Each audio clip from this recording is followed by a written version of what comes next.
Bonjour et bienvenue, voici notre tour d'horizon économique, géopolitique, sanitaire et boursier. Nous sommes le jeudi 11 mars pour comprendre comment tourne la planète finance. C'est sur la bourse au quotidien et nulle part ailleurs, et l'épisode du jour s'intitulera Pas d'inflation avant 2025, circuler, rien à voir.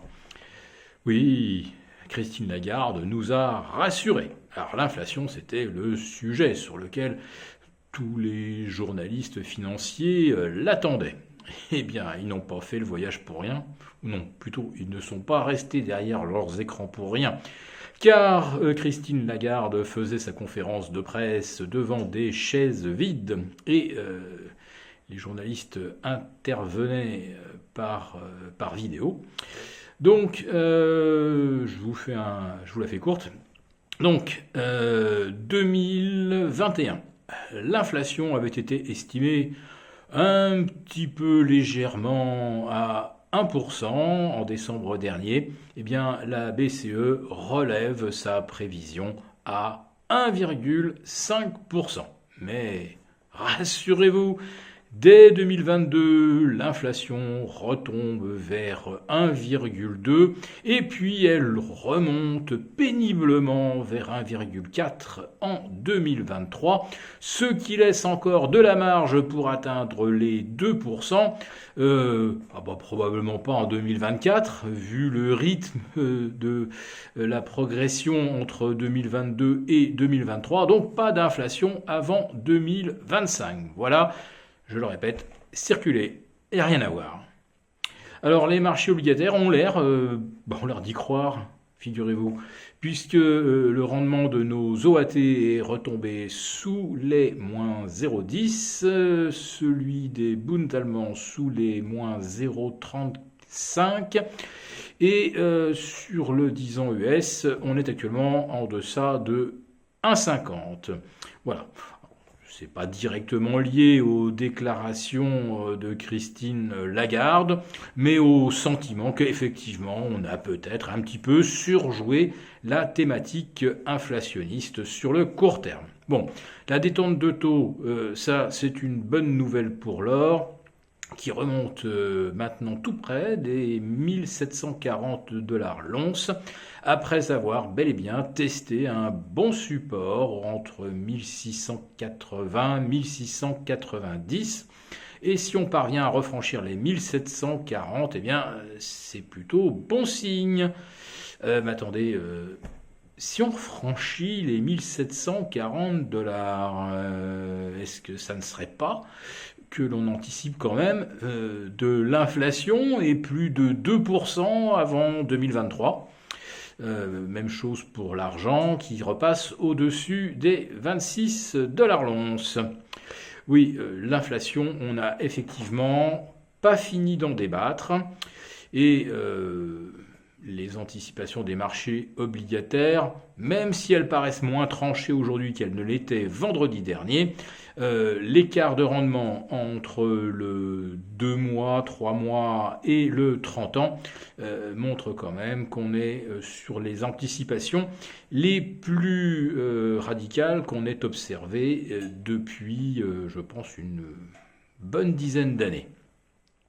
À propos d'écart radical, il y en a un autre sur lequel je voudrais attirer votre attention, c'est la performance des valeurs value par rapport aux valeurs growth. Alors c'est vrai qu'aujourd'hui c'est peut-être un petit peu moins visible parce que nous avons un Nasdaq qui reprend encore 1,7%, donc on est à plus de 6% de rebond depuis les récents planchers. Donc on est dans le cadre quand même d'un retracement pour l'instant classique de 62% du mouvement de baisse. Quant au S&P 500, lui, qui est plus sensible aux valeurs value, eh bien, il réédite son record historique de clôture des 3930 points. Le Dow Jones, quant à lui, maintenant caracole au-delà des 32 300. Donc, la sous-performance relative des valeurs tech, eh bien, elle n'a pas d'équivalent depuis le mois de mars 2000. Voilà.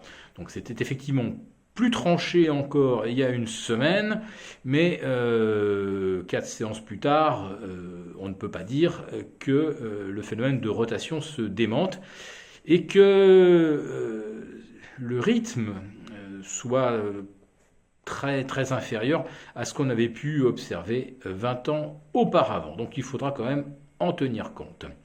Et puis je vous avais parlé bien sûr de l'affaire Greensill, qui n'est autre qu'une sorte de remake des subprimes en version société d'affacturage.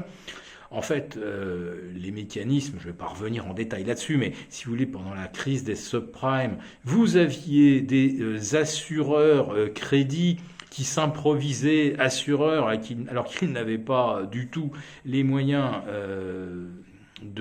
d'honorer la prime qu'ils encaissaient. Eh bien, pour Greensill, c'est pareil, c'est une société d'affacturage qui finalement finissait par avancer de l'argent à ses clients sans avoir la moindre garantie que ses clients paieront un jour. Et Greensill avait donc packagé des tranches de créances qui s'avèrent être effectivement de quasi-subprime. Alors on parle de montants assez importants, ça pourrait aller jusqu'à 145 milliards de dollars, mais enfin bon, pour l'instant ce serait seulement 7 milliards sur lesquels on aurait constaté des pertes. Voilà.